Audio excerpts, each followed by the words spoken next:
Welcome to the Nebraska Hawk's Nest. These guys are brave. They're Hawkeyes, living in enemy territory. Listen, these guys are way past their prime, but they're still Hawkeyes. They're spreading the Hawkeye hype to all of Nebraska. The frost advisory is canceled. Corn Huskers, more like corn suckers. Are you ready for this podcast? Let's go Hawks!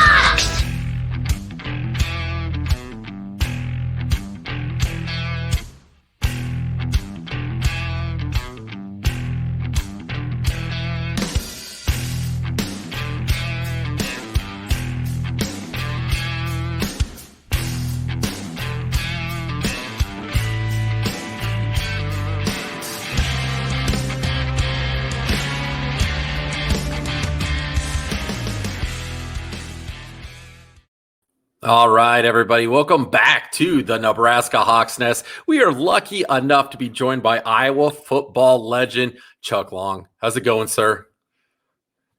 Great, Adam. That was quite an introduction by that young lady. Young man? That's a boy. Oh, that's a young man. All right. Yeah, it's all right, though. It's okay. He's a young guy. He's called the Hawkeye Hype Kid. So he did a video for the football team a couple years ago, and they actually played it in Kinnick, like right before the team took the field. So very cool. Yeah. Young boy. Yeah, that's okay. I'm sure he'll forgive you, Chuck. It's all good. Right now, let's update all the Hawkeye fans out there. Chuck, what do you got going on right now? What are you doing professionally? Where are you living? And how's the family doing?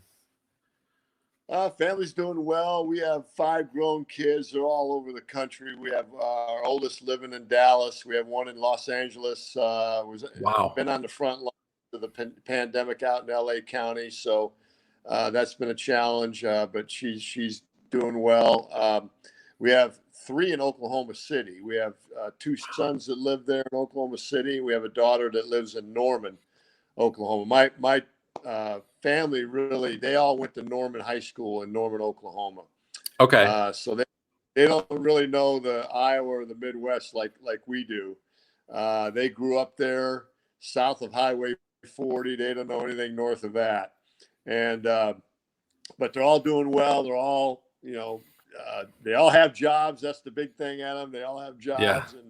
And they're being productive in society, and they've done pretty well. So, and staying safe. I have another son on the front lines as well, and right in the emergency room of a hospital. So he's seen unfortunately COVID up close and personal, and in a bad way. But he's safe and sound and doing fine. But I'm very proud of all of them. And then what I do is I run the Iowa Sports Foundation. I'm the CEO and executive director of the Iowa Sports Foundation. We're health and wellness, sports and recreation statewide, and we try to get everybody active and healthy. We touch about 200,000 lives a year in the state of Iowa, and we love what we do. And we've reached all 99 counties with participants and all of our programs. So we just try to keep people active. We have 5 pillars underneath that foundation, and they all have different themes or ways to reach people. One of which is Adaptive Sports Iowa, which is sports and recreation for people with physical disabilities. So we're very proud of that as well. And but anyway, that's what we do. Well, selfishly, we're glad to have you in Iowa. We had to loan you out there for a few years to a few other states. But with your boys growing up, I'm really curious to know. And again, I always hope you can pass on the gratitude for everything they're doing on the front lines with COVID, because without people like that, and they're risking their lives every day. So we appreciate that more than words can say. When they were growing up, did they feel like the pressure of playing football? Like what was the football experience like for the Long boys growing up? Well, we have 3 daughters and 2 boys, and actually, I felt more pressure with the girls because they're all pom pom girls. And when you're a pom pom girl in the South, they grew up again in Norman, Oklahoma. It was Yeah. 60 girls trying out for 20 spots. So Wow. that was the pressure right there. Wow. No uh, kidding. and then you sit around a TV set at night, and they announce in a local TV station. They announce the team or the squad. That was pressure. Wow. Let me tell you, Wow. the boy. I never pressured the boys to play sports. I just we laid it out there, and if they took to it, they took to it. I had one son that played basketball only, and another son played football only, and that was it. Mm. And they didn't play beyond high school, and they didn't have the desire to do that beyond high school. I didn't push them to do it. They No. just want. I was never pushed as a child. My parents never pushed me to play sports. I just gravitated towards baseball, basketball, football, and loved playing it all the time. And then my football, obviously that took off for me, but they never pressured me or pushed me to do anything. They just felt like, hey, we're going to introduce sports to you, and if you want it bad enough, you'll do it. And I did that, but my kids did not want to do that, and that was okay with me. I've talked to multiple people like in different sports that do training for young athletes, and they really echo the sentiment that you just said. They're like, parents come up to me all the time, and they've all said this. And like, how do I get my son or my daughter a Division I scholarship and get them into there? And he said his response every time is, you can't. They have to have the passion for it, and they got to want to do it. You can't force the kids to do it. You got, like you said, you got to lay it out there, and just if they bite and they love it and they do it, then great. But if not, then that's okay too. So you don't want them to feel that pressure, and want them to find what they love. And really something that you ended up loving and excelling at is obviously your career at the University of Iowa. And I think it's fascinating, as do a lot of other people, just talk about the recruiting process. And I'm sure it was a lot different for you as a player than it is now, with social media and everything was so different. Walk us through your recruiting process a little bit. What were some of the schools that you were strongly considering? And what was it about Iowa that made it the place for you? Adam, I was not recruited very heavily at all. In fact, I didn't really know what my future was in college, whether I was going to play a sport or not. You really didn't think about it back then, and you just kind of took each day as it came, and you did the best with it. And I had finished. We didn't throw the ball much in high school. I threw the ball 4 to 5 times a game in high school. That was it. We won a state championship in 1979. We won the game, and I threw for -3 yards in that game. Wow. Yeah, we were a great running team, and we had a great defense, and we won it all with that system. And we had a great head coach that believed in that system. So anyway, hence I was not recruited very heavily. I finished up my senior year, and I'm getting no phone calls or anything, and I'm going on to basketball. And I'll never forget, I came home on a basketball practice in mid-December. I get this phone call from the University of Iowa, and they want to bring me in for an official visit. I had no idea what that meant. They flew me in. My dad thought, we had to pay for that official visit. I said, no, Dad, they'll bring me in and take care of everything. And so he dropped me off at O'Hare Airport. I flew into Cedar Rapids. The first place I went to was the Iowa River Power Company. Okay. It was the only place really in Coralville. It had the biggest prime rib I've ever seen in my life. And I met the legendary Hayden Fry and his wonderful staff that night. Had a fabulous weekend. I get this scholarship offer on Sunday before I leave from Hayden. I went home. I told my dad. My dad thought it was are you kidding me? This is what my dad said. Are you kidding me? Have they seen you play? We just didn't believe it. We're like, I guess they offered me a full ride. Well, because Iowa offered me, Northwestern and Northern Illinois jumped on board with it. So, Okay. But they weren't going to jump on board if Iowa didn't. So since they offered me, they jumped on board. Otherwise, Adam, I wouldn't have got offers from anybody. I would have had to walk on somewhere. So Iowa changed my life forever, and it's forever been changed, and it's opened up the world to me the great game of football. I've traveled the world because of football, because of my experience with Iowa.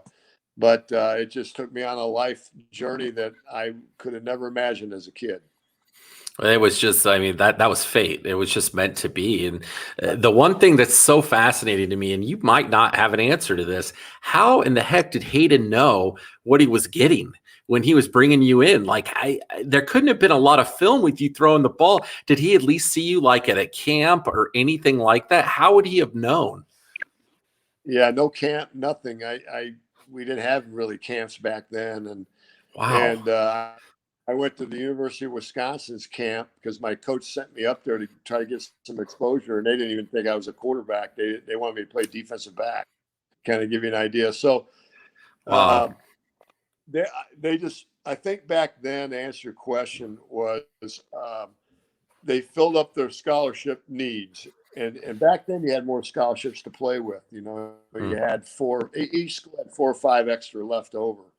And I had 4 or 5 left over. And they basically said, who's out there that, that we can go after? Well, I was an all-state player in football. I was, 3-sport athlete, and Hayden loved 3-sport athletes. And somebody dropped my name to him, said, hey, we got to check this, go out and check Chuck Long in Wheaton. He doesn't have any stats. He doesn't throw the ball, but he's got a little athleticism in him. And so Wow. they put every pass on one reel, and they watched every pass of mine throughout the year. And they liked what they saw, so they came after me. But I was one of those, second chance, those take a chance kids. Let's take a Yeah. chance on this kid and see what happens. So I was very fortunate. 2 things. Number one, I was on a winning football team because Hayden loved winners. And number Mm. 2, that more schools had more scholarships to give back then. In Mm. today's climate, with only 85 scholarships per team, I probably would have had to walk on for sure, somewhere. Tell us a little bit about your relationship with Coach Fry, because there's not going to be another one like him. There was never one before. There'll never be one after. One of the most eccentric, stylish, way before his time, rocking the white pants and the shades, with the great quotes, the great sense of humor. And I always thought it was hilarious how he called you Charlie too. Sometimes that's fantastic. Tell us about your relationship with Coach, how that kind of grew over the years, and how the whole Charlie thing got started. Well, the Charlie thing got started because he loved my dad. My dad was Charlie. He's no longer living, but he was Charlie. And Okay. Bill Snyder, Billy Alvarez, Dan McCarney, Bob Stoops, Hayden Fry, I always called me Charlie, just because they love my father so much, and so they had high respect for him, and so that's what they called me, and I didn't mind that a bit. But that's how that came about. But we had a wonderful relationship. He was a second father to me. It's the best way I could put it. I mean, he was my father away from home. Just had high respect for him. He was a great disciplinarian. I loved discipline. He yearned that. We all did. But he made it fun too. I mean, he made football so much fun to play for him. Every day was an adventure with him. Every day was a laugh, a joke, and he cracked and made you feel special, and he just had this gregarious personality each and every day. You couldn't wait to go to class and come get on that cam bus across campus and get to practice to see what Hayden was going to do. I mean, you live for those moments. He made practice fun, which coaches very rarely do. And that was a special thing. Oh yeah, I mean, during that time you got to play with top to bottom one of the greatest coaching staffs in college football history. I mean, just at almost every position, the coach ended up becoming a head coach. You've been on, a lot of different staffs over the years. What was it about that staff and those personalities that made them so special?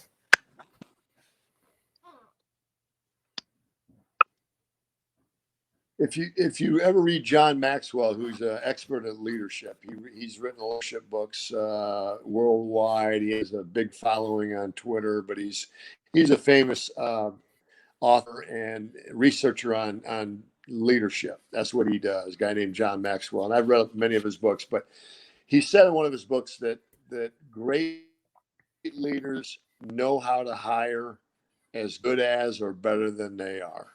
They always want to leave the program or the business in a much better place than how they found it. And part of it, and how to do that is you hire good people around you that are just as good, and or even better, or have knowledge in certain areas that you don't have. Hayden did that. He hired guys who wanted to be head coaches. Okay, he wanted that type of pedigree, and because of that, he has the largest coaching tree in college football history as we speak. And because that staff you're talking about, there's 5 potential collegiate Hall of Fame coaches off of one staff. I mean, how many? Yeah. Hayden can say that, and he just hired really good people. Is better than he was.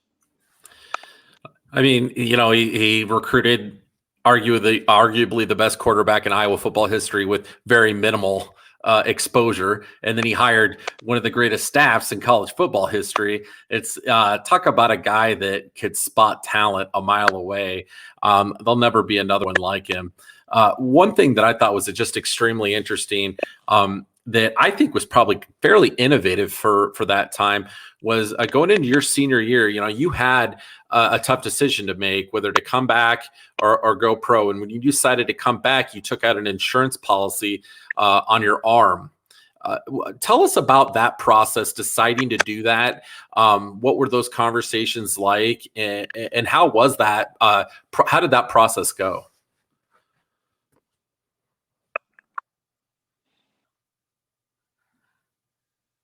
Well, back then I wanted to make a decision after our bowl game. Finished the bowl. We had a really good run there. Had a great game against Texas and beat them 55-17. And so I decided to go home for Christmas is over with, but after the bowl game for a couple of weeks and just sit on it. But I'll be honest with you, Adam, I knew I was going to come back to Iowa. We had a really good football team coming back. I wanted to be a part of a special team and have a chance to be a starting quarterback for a Big Ten championship team and go to the Rose Bowl. And that's exactly what happened. I think a lot of it is because we had so many guys coming back. If we were graduating everybody, then I don't know what I would have done, to be honest with you. Mm-hmm. But I knew we had a special team in the making. And so for me, it was an easy decision. I also wanted to complete my degree. I had a marketing degree in business. I have a marketing degree in business, and I wanted to finish that degree and get that done as well. And so I graduated and finished playing football in December of 1985, and that was just best decision I ever made. But I didn't really have to talk to anybody about it. I knew I was coming back. We're sure glad you did. I think it worked out well for everybody involved. So that was a great decision for everybody. In 1985, we got the number 1, number 2, Iowa, Michigan. One of the biggest games in Iowa football history, maybe the most iconic games in Iowa football history. Again, it was a different time when you played without the social media and all of the television coverage that there is now. But what was that feeling like the week of that game going into that? Because number 1 versus number 2, like that's not something that has happened a lot in the history of Iowa football. And you were in the midst of that. Was there a lot of pressure, a lot of excitement? And what was the feeling like around the team and on campus leading up to that game?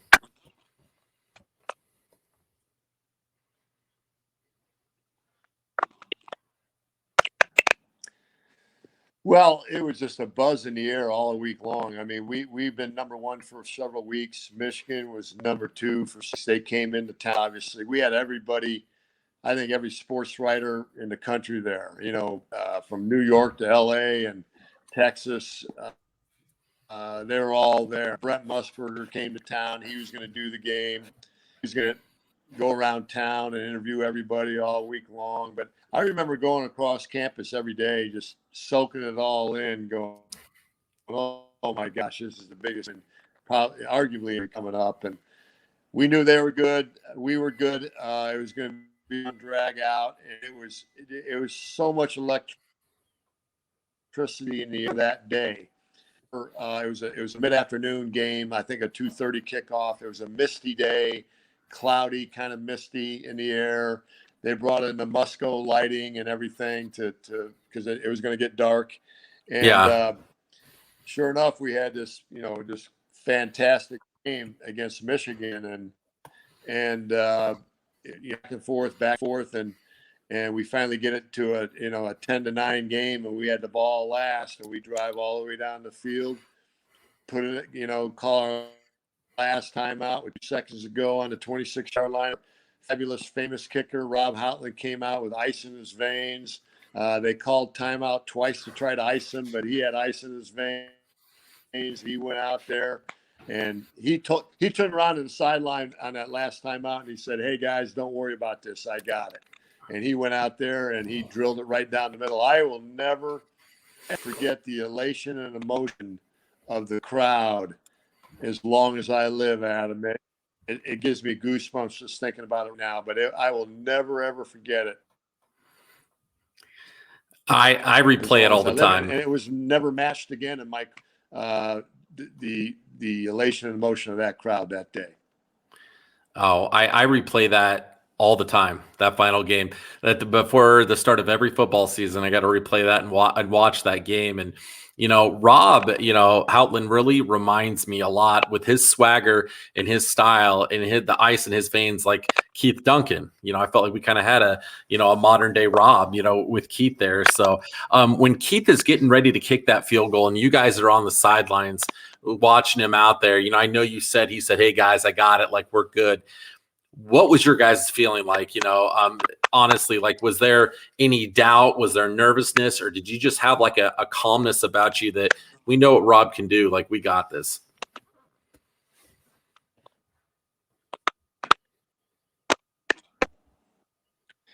We did. I mean, he was so calm, cool, and collected, and that came from Hayden. Hayden, kept everybody calm and focused at that moment. And Rob was a great story himself. He was a walk-on kicker. And first year he came out, they told him to come back another year. He didn't. And then he made the team the next year. Then he earned a scholarship. Now he's lining up for the biggest kick in Iowa history and drilled it right down the middle. But I think Rob was just one of those. He was so confident in his ability and being able to get the job done. We knew he was going to make it. We knew by his demeanor, but that all came Hayden in this. They built confidence with us, but good confidence. It wasn't overconfidence. It wasn't cockiness. It was just a way of doing things and getting it done. And he kept that belief in us and kept us working towards that. Now, going into your senior season, I think this is very cool. And I'm not sure how much this was done before, but you guys had shot some videos, and it was something like the Raiders of the Lost Ark with you looking for the Heisman Trophy. And you guys, I think, used Niall Kinnick's old Heisman Trophy for that video shoot. Tell us about what it was like to shoot that video and how much fun you had as a college kid.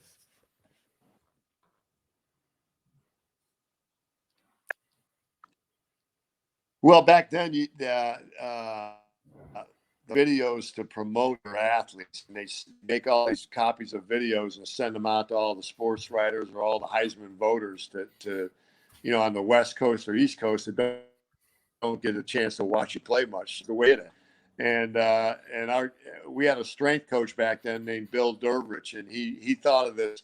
He had a marketing mind, so he thought of this. Let's search for the Heisman Trophy after the Raiders of the Lost Ark movie just had come out.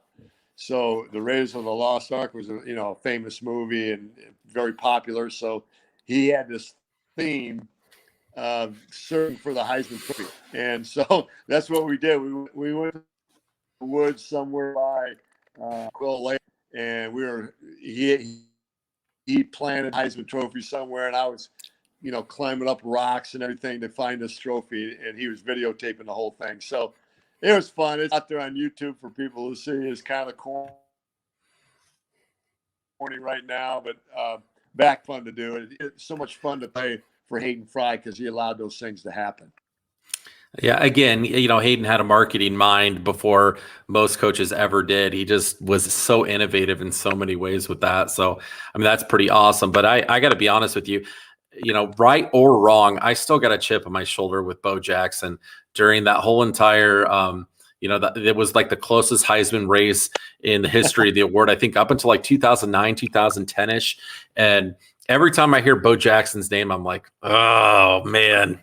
Yeah, it is, no, that's not his fault. I mean, he's one of the greatest athletes of all time. But tell us about what that was like, that Heisman hype going into that. And then, what the feeling was like up until the point when they announced that Bo had won that award.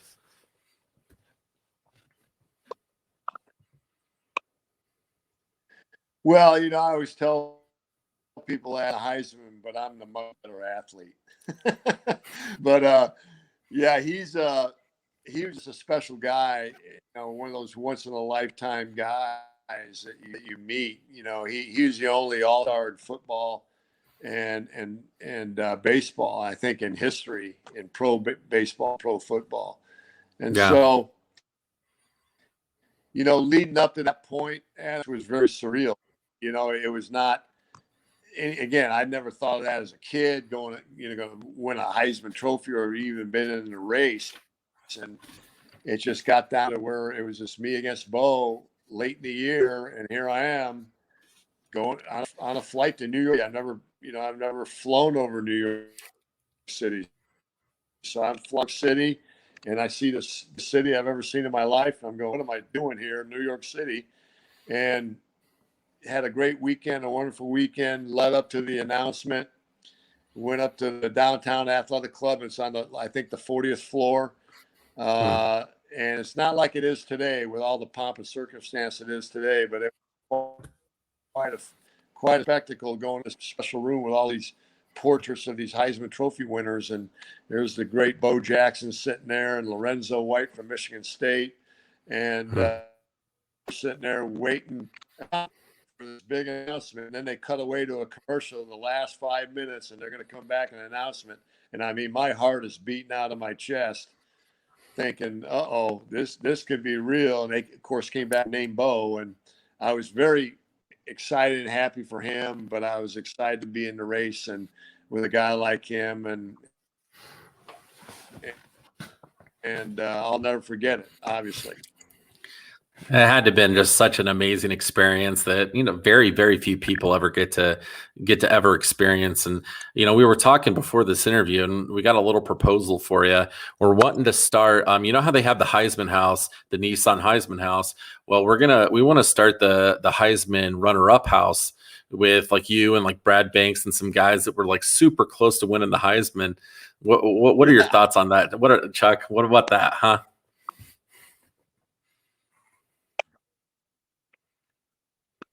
Well, yeah, if you do it and write the commercial, and I'd be glad to do it. That'd be a lot of fun. I think it'd be pretty funny. I think you'd everyone to get a big kick out of it. And we've had, a couple of you guys like you and Brad are so darn close and like, it's just so close to winning it. But it's just like you said, it was awesome to be a part of it. And it was an honor for, the university and for the football program. And, if you're going to lose to somebody, it might as well be one of the greatest athletes of our lifetime. And Bo Jackson, I mean, that guy was an absolute machine, almost not human. But really want to talk to you more a little bit about moving into your career as a pro and what that whole NFL draft process was like. Did you guys have an NFL combine that you did going into the NFL? And going into the draft, did you know that you were going to have a feeling that you were going to be selected by the Lions?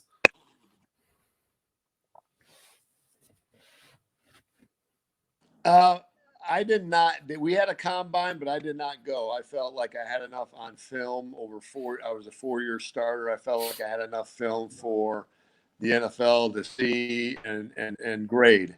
So I did not go to the combine. I thought going to the combine would hurt me more than help me. So I did not go, and it turned out fine because I was drafted in the first round by Detroit. I thought actually the San Diego Chargers had the pick before. They were, the pick after Detroit. So they called me they called me right before Detroit called me, and they said, "Hey, if you're there, we're gonna take you." So I thought I was gonna go to San Diego Hmm. and play under the legendary Dan Fouts. Oh yeah. Learned from him in San Diego, but Detroit called me the pick before, and they really came out of nowhere. I didn't expect Detroit. I hadn't heard from them, but the NFL's weird that way. You just never know where you're going to get drafted and how. And so they picked me and picked number 12. I was happy to go to Detroit. Didn't go the way I wanted to. I suffered some injuries. I had Tommy John surgery on my throwing arm in year 3. And I just really didn't rebound from that surgery like I want to. And so it didn't go the way I wanted, although I did play 8 years in the NFL, and that was a wonderful 8 years and very rare to do. So I was really excited. I was able to play 8 years and come out of it okay. You know, I had some concussions, but I'm okay. I've been tested for for everything and cognitive ability and cognitive tests, and I've come out okay so far. But so I came out really relatively healthy, and that's a good thing because it is a brutal game. They're protecting guys so much better now than they ever have before. I'd love to play now, but back then you get hit a lot. So anyway, pro ball opened up doors for me in the business world later, and of course in coaching. I coached for 20 years after that, and I don't regret anything in my lifetime, my career. It's been a lot of fun.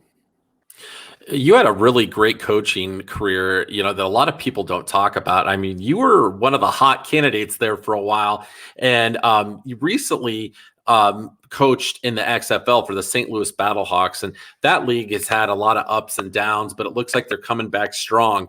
Are you going to be coaching still for the Battlehawks, or have you kind of moved on from that?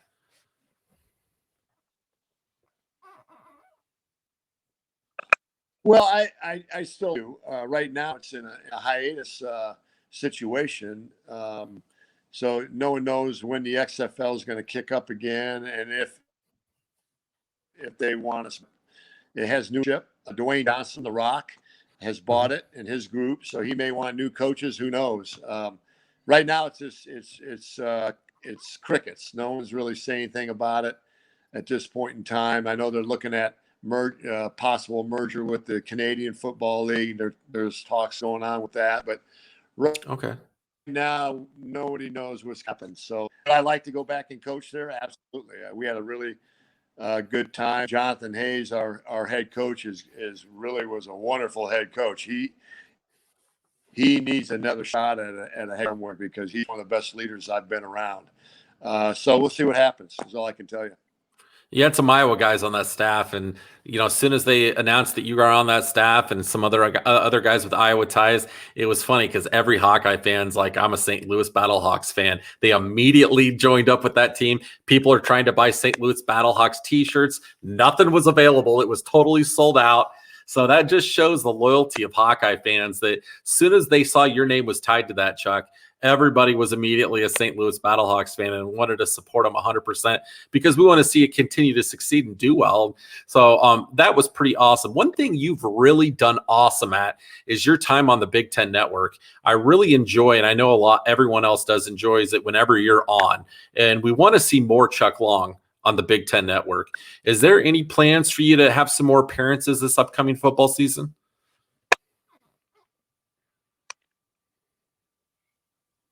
Again, I've had a good relationship with them for 8 years now, and it just depends on work that they get.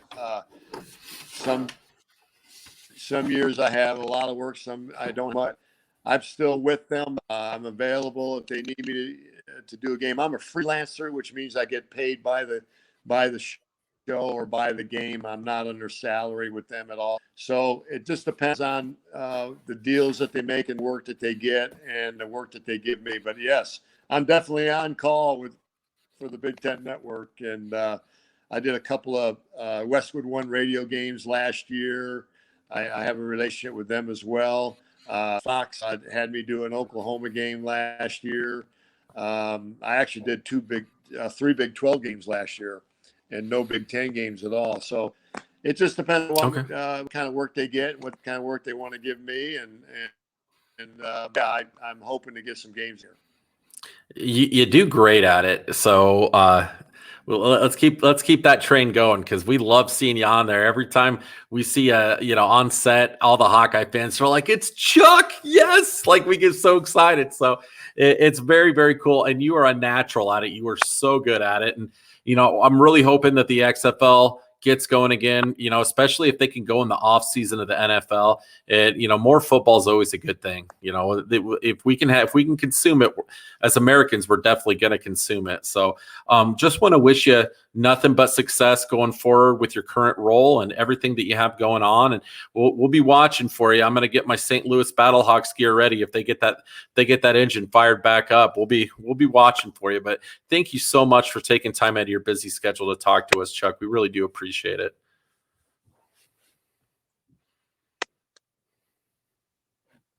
Adam, you've been a great host. Thanks for having me on today. It's my honor. And again, thank you for everything you've done as a Hawkeye and being such an ambassador to the state of Iowa and the Hawkeye football program as a whole. And hopefully our paths will cross in the future. But until then, we always end it with a "Go Hawks."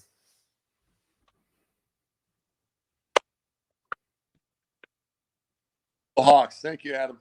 All right. Thanks, Chuck. Appreciate it.